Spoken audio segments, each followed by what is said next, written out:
This is a bill that begins to modernize our public school funding formula, which is now over 3 decades old.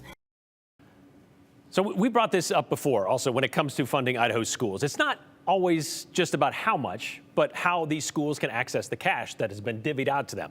Well, last week we spoke with State Superintendent Debbie Critchfield about her idea to change that funding formula.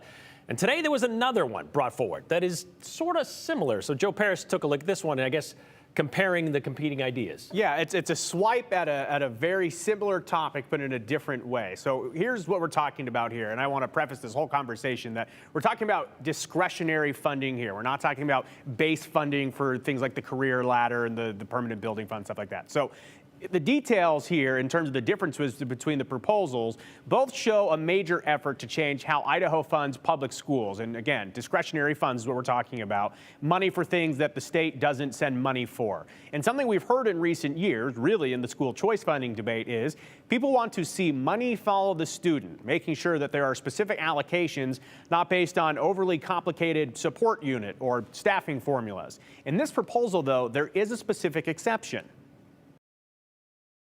This bill converts the discretionary amount of funding to a per pupil amount unless you're a small rural school district. Then it gives you, it keeps you at the old structure of the funding formula for this year.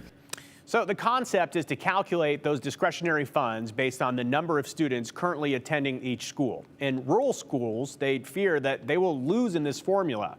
So the bill accounts for losses compared to the current metric, because the baseline here is regardless of attendance, there are things that each school needs, and less students is less funding. So there is that exception in this legislation.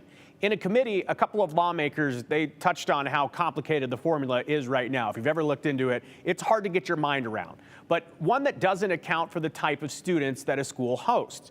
Both reform ideas, one we talked about last week and this one, it touches on that. This proposal, though, spells out the formula concept as a first step. The bill also does call for moving to a weighted per student funding formula in next year. And the fiscal note is $14.2 million, and all of that money will go to small and rural districts. Sponsor wants to get the student weights dialed in for next year using this as a building block. And the legislation we talked about last week from the Senate Education Committee, that actually has the weighted categories already built in. So the roadmap here is this is intended to be the first step in the shifting of the model.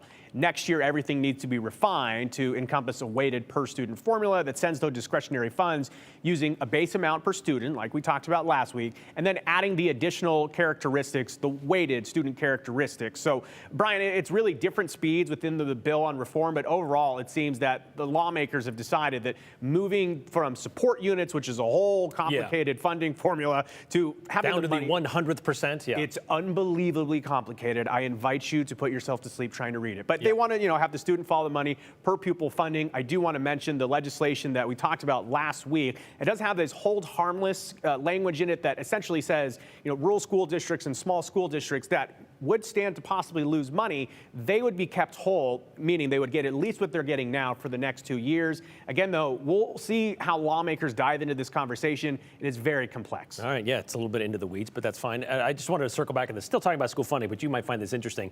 We were told today that there was a problem with people trying to contact the governor's office with regard to House Bill 93, and that the system was getting bogged down. And I got this note from the governor's office saying that midday through the day, they had to switch, kind of expand what the system would allow to take in because they were getting so many calls. I'm not sure if it's for or against House Bill 93. So it was calls and, because I had heard this too, so calls and emails or just calls? Right now it's just calls. We'll see.